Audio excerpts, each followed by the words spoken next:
یہ over period of time یہ اکٹھا کیا جاتا رہا مختلف جگہوں پہ، اور پھر جس دن اس کو اکٹھا کر کے جب ٹپ ملی تو اس وقت یہ ایک جگہ پہ اس رئیس گوٹ کے اندر یہ اکٹھا کر کے لے جا کے اور اس کا وہ ایک منی ٹرک کو تیار کیا جا رہا تھا، اور اس کو جس طرح چھپایا گیا تھا ٹرک کو، تو وہاں سے یہ ٹپ ملی، ورنہ یہ ایک دم اتنا بڑا مواد اکٹھا نہیں آ سکتا۔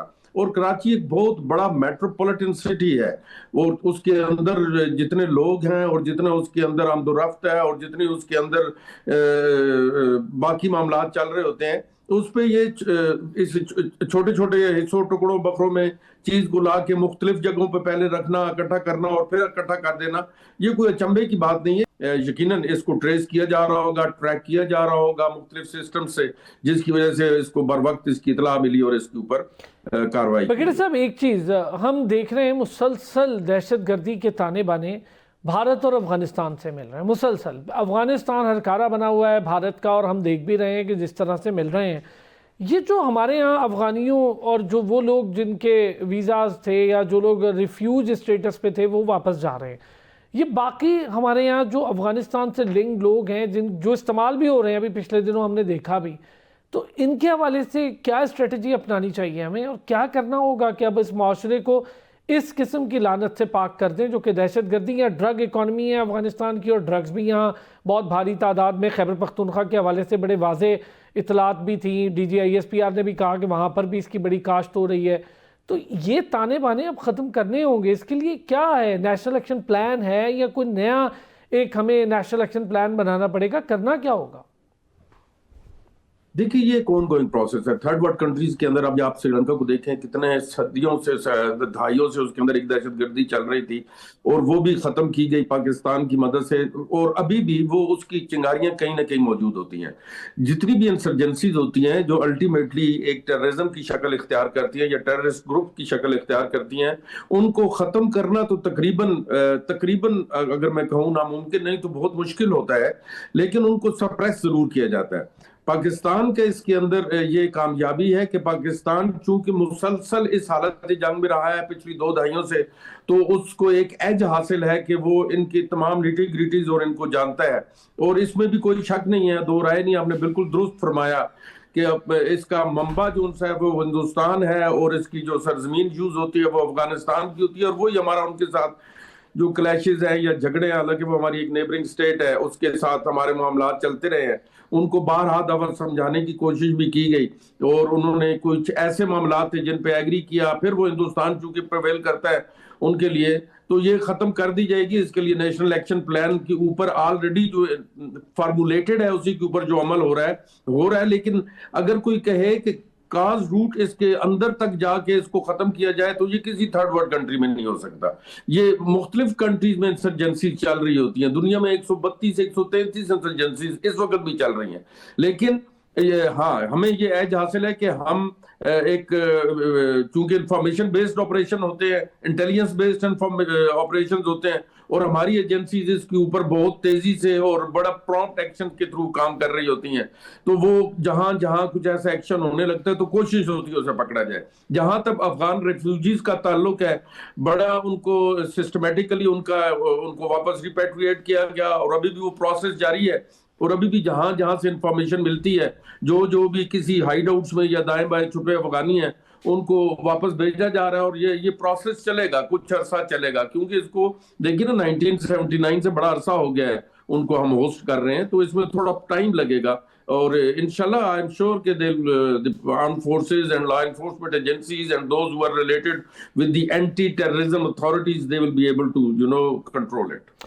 اچھا بگڑی صاحب، کیپیسٹی بلڈنگ آپ سمجھتے ہیں کہ پولیسنگ جو سسٹم ہے ہمارا اس پورے کی کیپیسٹی بلڈنگ کی اس وقت بہت زیادہ ضرورت ہے، یا ٹھیک ہے پولیسنگ سسٹم؟ نہیں، پولیسنگ سسٹم تو میں سمجھتا ہوں کہ دیکھیے اگر جو بھی کوئی سنجیدہ گورنمنٹ آئے، سنجیدہ گورنمنٹ، تو وہ چند جن چیزوں کے اوپر کام کرنے کی ضرورت ہے ان میں پولیسنگ جو سی ہے وہ ٹاپ آف دی لائن ہے۔ دیکھیے جب یہ ادارہ مضبوط ہوگا جس کو ہم پولیس ڈپارٹمنٹ کہتے ہیں، تو میرے خیال میں یہ بہت سارے معاملات ویسے ہی ٹھپ ہو جائیں گے۔ 18ویں ترمیم جو سی ہے اس کے بہت سارے، اگر کچھ اچھائیاں تھی تو نقصانات بھی کافی سارے ہیں۔ اور ان میں یہ جو اٹانومی پولیس کے نقطہ نظر سے ہے، ویسے تو یہ پہلے بھی تھی لیکن اب جو بہت زیادہ ہے، اس میں تو نیسیسرلی جو پروونسز ہیں ان کو چاہیے کہ وہ اس کو کسی طریقے سے اس کے اندر اصطلاح وہ لانی بہت ضروری ہے، اس کے سسٹم کو درست کرنا ضروری ہے۔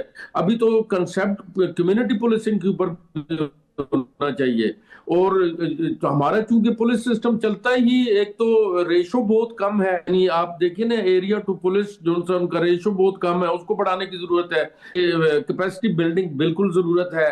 اس کے اندر ان کے جو ابھی پرانے اسٹوائل ان کے سسٹم مخبری پہ چلتے تھے، ہیومن اینڈ پہ، اس کو تھوڑا ری ڈیزائن کرنے کی ضرورت ہے، اور ان کو بھی آئی ٹی بیسڈ ہونے کی بے تحاشا ضرورت ہے۔ جس طرح اس وقت پاکستان کی ایجنسی جو فلی آٹومیٹڈ ہے، میں سمجھتا ہوں کہ اس کے اوپر بھی ایک بالکل ریویمپنگ چاہیے آئی ٹی سسٹم کو انکلوڈ کرنے کے لیے، اور اس کے لیے ایک اسپیشل ڈپارٹمنٹ پولیس کے اندر بھی اس کی ضرورت ہے۔ پروفیسر صاحب، ابھی حالیہ آپ نے واقعہ دیکھا جس طرح سے بچی کو اس کی مائنڈ میپنگ کی گئی، بلوچ بچی جس کا میں ذکر کر رہا تھا، اس کی مائنڈ میپنگ کی گئی، اس کے فوری بعد ہم ایک اور واقعہ، اور بڑی اچھی بات الحمدللہ یہ ہے کہ انٹیلیجنس بیسڈ جو آپریشنز ہیں، آئی بی اوز ہیں، وہ بڑا کمال ہو رہا ہے، اور انٹیلیجنس کی ایفیکٹونیس ہے یہ ہماری کہ ہم اس طرح کے واقعات سے بچ رہے ہیں الحمدللہ، اور یہ بہت بڑی اللہ کا بھی کرم ہے ہم پر۔ یہ جو ابھی بچی کی مائنڈ میپنگ کی کہ سوشل میڈیا کا استعمال ہو رہا ہے، یہ ایک نئی طرز کی ٹیررزم ہے، اس کی روک تھام کے لیے ایفیکٹو قانون سازی کی ضرورت ہے یا کسی مربوط سسٹم کی ضرورت ہے؟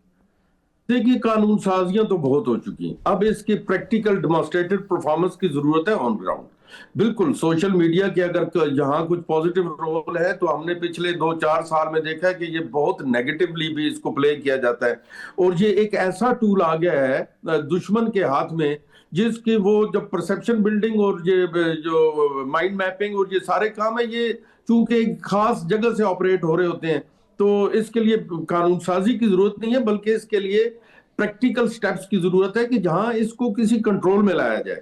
اور اطلاعاً عرض ہے کہ اس کے اوپر ایک بڑا ایکسٹینسو کام ہو رہا ہے، اور آئی ایم شیور اگلے 2 مہینوں میں اس کا فریم ورک سامنے آئے گا، اس کا روڈ میپ سامنے آئے گا، اور بہت ساری چیزیں جو ان سے ہیں وہ اسٹیٹ پالیسی کے حساب سے سیدھی کر دی جائیں۔ چلیں، بہت شکریہ بریگیڈیئر ریٹائرڈ امجد ملک صاحب ہمارے ساتھ موجود تھے۔ ناظرین آپ کا بھی بہت شکریہ، کل پھر ہوگی آپ سے ملاقات، اپنا خیال رکھیے گا۔